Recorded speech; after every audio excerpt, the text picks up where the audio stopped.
Hi everyone, this is Bob with CellTechProductions.com. In this video, we're going to look at creating bigger and wider vocals. So let's get started.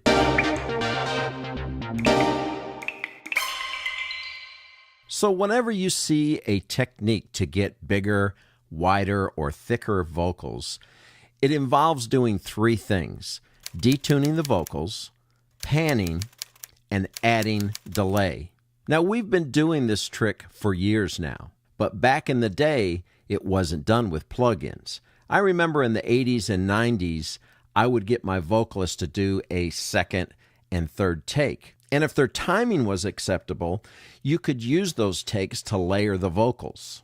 I still like that technique today if I'm doing the tracking, but it really depends on the vocalist and the material you're working with. Think about it. What are you accomplishing by doing a double or a triple take?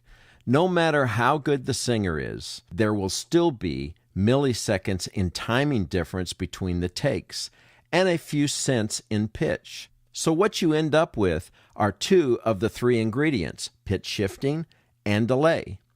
But today, I'm going to show you the easy and lazy way to do this in your DAW.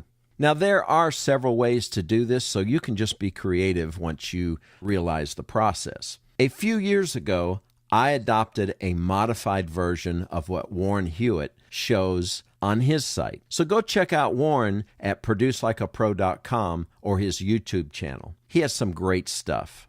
Now, keep in mind, if you don't have the plugin that I'm using, just use whatever you have to accomplish pitch shifting, delay, and panning. Now, what I have here is a great blues tune by Monty Dean called Rainy Day Blues. Right now, all we have is one vocal track. I'll play a few bars in the context of the entire mix. She left me standing in the rain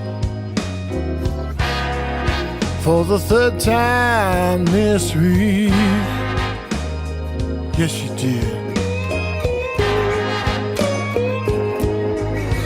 She left me standing in the rain. So I'm going to start by adding 4 audio tracks. I'll just create one for now, and I'm going to rename this V for vocal pitch, and I'll explain the naming convention later. Now I'm going to duplicate this track 3 more times. So now I'm going to have V pitch 6, and we're going to call this one 9, 12, and 15. Now what I'm going to do is take this lead vocal and just copy it down here to the next track. And I don't want to copy the automation. So now I have 4 copies of the lead vocal. I'm going to go over here to the mixer view, and you can see here's my 4 copies. So I'm going to take, let's see, the EQ. I'm going to copy the EQ over from the main vocal because I want to use the same EQ curve. And the compressor, that kind of evens out the dynamics a little bit. And I'm going to use the de-esser as well. We are going to add the doubler plugin from Waves. Now what I want is I want 2 voices, and I want it in stereo because I'm gonna pan those. So I'm going to use 2 extra voices on this doubler plugin. So how this works is there's a direct signal here. Well, I don't want a direct signal, so I'm going to turn that off. I have enough direct already in the main vocal. So this is just layering now. Pitch and delay is what we're going to do here. The panning is hard left and right. We have a slight delay on the left side, and that's like 9 milliseconds and 23 on the right. And then for detuning, we have a 6 on the left and a -6 on the right.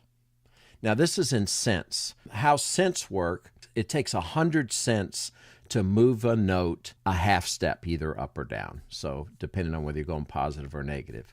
So you can see this is very little pitch change here. We'll go over to the next plugin. The only thing we're going to change, where it was positive here, now we're going to go negative, and we're going to add 3 cents. So this is going to be -9, and this is going to be where it was negative. Now we want positive. This is going to be +9. And we're just going to continue to do that for all 4. I'm going to add 3 more. This is 12 and negative 12. Up, and we don't want the direct. I think I may have forgot to turn the direct off there on that one. Okay, good. Now we're on the last one, and this one's going to be 15. So we have a negative 15 and a plus 15. And don't forget to turn the direct off. Let's listen to what that sounds like now with just the pitched vocals. She left me standing in the rain. You hear that chorusing effect, and it's really wide. It has that delay in it. And if we mix that in now with the lead vocal. She left me standing in the rain. Let me turn that off. She left me standing in the rain. And here's with it on. She left me standing in the rain. You can hear how it's really making that wide, and it's just doing a lot of stuff to that vocal, really thickening that vocal up. Let me go back here and just solo this up, and we could add the same plate reverb. That's let's see, bus 4. She left me standing in. She left me standing in the rain. Okay, now we're going to go back to this arrange view, and I'm going to highlight these 4 tracks. And I'm going to create, in Logic, you can create a track stack, and I'm going to call it a summing stack. And what a summing stack does is it takes these 4 tracks now and it buses them out. You can see it went out bus 3, and then bus 3 is up here, and then I can close this disclosure triangle, and it kind of cleans everything up. So now this is my sum of the 4 tracks, and we'll call this sum V pitch. If I go over to my mixer now, you can see I have these 4 tracks are summed here, so I can close this. And now to blend these 2 together, all I have is this fader to mix in with the lead vocal now. So I'll let you hear that with and without. Here's the lead vocal. She left me standing in the rain. And then with. She left me standing in the rain. All right, we'll check this in the mix with and without. I'll mute the summing track. She left me standing in the rain. And on. She left me standing in the rain. I'll exaggerate this a little bit so you can hear what the effect sounds like in the mix. She left me standing in the rain. And without. She left me standing in the rain. And back on. She left me standing in the rain. For the 3rd time this week. Yes, she did. She left me standing in the rain. So I have that up too loud in the mix, but I wanted you to hear the effect. So there you go, guys. A great way to thicken up your vocals. Please comment and subscribe. Let me know if you have any questions, and I'll see you next time.